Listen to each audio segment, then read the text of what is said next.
I'm a paranoid guy, so normally when I return to my car from a night out, I give my backseat a quick check before entering the vehicle. I've probably watched too many horror movies, resulting in this useless habitual tendency. However, on the night I'm about to recall, it would seem I hadn't gone far enough. I'm not proud of it, but I was slightly buzzed from a fun night out with a couple of friends, one of whom had been given a pretty sizable promotion and treated our group to a night out on his dime. Unusual, but he makes well over 6 figures now, and the rest of us definitely do not. I drive a 96 Geo Prism. It has manual locks, and, despite my paranoia, I'm also lazy, so I leave my completely empty car unlocked. Not the smartest move in retrospect, but I'm not the smartest guy. I got to my car, and my usual inspection for homeless, crackheads, unhinged psychopaths began. Per the usual, there was nothing to be afraid of, so I hopped onto the driver's seat and commenced the journey home. Everything seemed completely normal. I guess that's why they call it a surprise. But I still am unnerved by how standard the entire day had gone, up until those moments after the bar. I was singing along to some music off of Spotify, waiting at a red light just a couple of miles from my apartment, when I heard a click from my backseat, followed by the sound of the backrest dropping down to the seat cushion. I was caught so off guard that, even when I looked to see what was happening, the terror and confusion took almost a full minute to really wash over me. A mess of filthy dark color hair protruded from the small opening that led to my trunk, followed by a horrifyingly skinny body and tattered clothes. She smelled like old piss and sweat, a scent that amazingly hadn't penetrated the car until she emerged from the trunk space. "Please, please, please, keep driving. Please, don't kick me out. I'll do anything," she sobbed, clutching the back of my headrest, watching my eyes through the rear view mirror. My heart was beating a mile a minute as I attempted to fathom what was happening. I still don't know how I managed not to crash my car during all that time, but I didn't. And I heard her out. It's okay. I won't," I promised her. Thank you so much. You're saving my life," she said, tears pouring from her eyes. I continued to reassure her as she cried manically for some time. I even drove past my home, so as to not arouse fear in her. "What happened to you? How can I help?" Her small hands trembled as she wiped at her eyes. "She's fucking crazy," she mumbled through her sobs. "Who is?" I asked. "Some bitch. Some fucking crazy bitch." I took a moment to glance at her hand that was gripping the passenger seat headrest. There was a bloody ring around her wrist that had been formed by the now broken bindings that she had seemingly chewed through to get free. "Let me take you to the police. They'll take care—" No, you can't. You promised me you wouldn't make me leave the car. You promised!" she screamed. Immediately I thought I had done something wrong. I'm not trained to deal with tortured or abused people.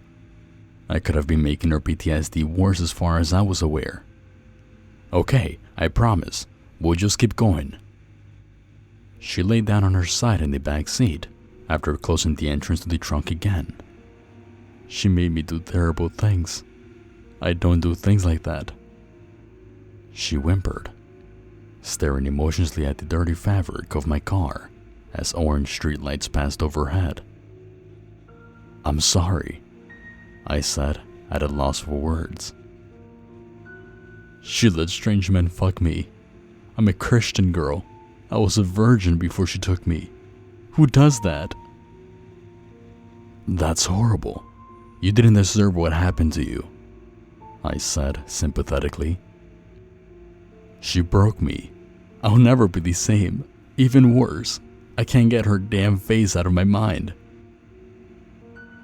I thought to myself that knowing her captor's face was great news, and she could probably help in identifying her while making an arrest. But I didn't want to mention the police again. She seemed to want to vent, and I could at least be that for her for a little while longer, until she was ready for the next step. She would stare at me, sometimes for hours. Something about me fascinated her. I didn't understand then, and I still don't now. I couldn't even fathom being in that situation. Creepy, horrific, and any other possible negative connotation that you could attribute to a situation seemed to perfectly describe what this poor, young woman had been through. If you don't mind me asking, how long have you been missing? I hoped I was threading carefully enough, but I had to inquire. What's today's date? She asked after a brief pause. It's August 16, I said. 2018. I had to keep my eyes on the road, so I couldn't see her face during the long silence that followed. I was at my father's funeral the day I was taken. I don't remember much about that day anymore, but I remember the snow. It was December of 2013. My heart sank.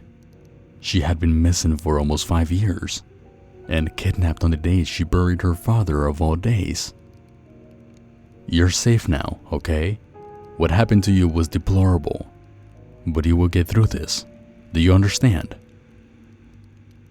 You're kind, she said. What's your name? I'm Ryan. I love that name. The tone in her voice seemed to change. Maybe it was the shock on my part, or maybe I'm simply naive, but I had assumed that her trauma, after 5 years in captivity, was messing with the wiring in her head. I had taken a long road that I knew to be away from too much traffic, as I thought that would help ease her panic. But as I drove, I began feeling her hand slowly slide down my chest. You're a hero, you know that, Ryan?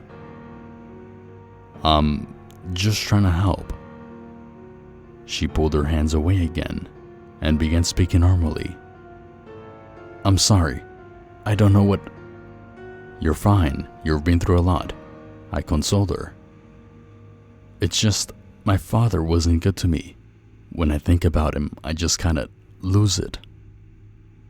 It's okay. You don't need to explain, really. You're so kind. I could see her face in my rear view, glowing red from my brake lights whenever I had to slow down. She smiled and wiped her eyes.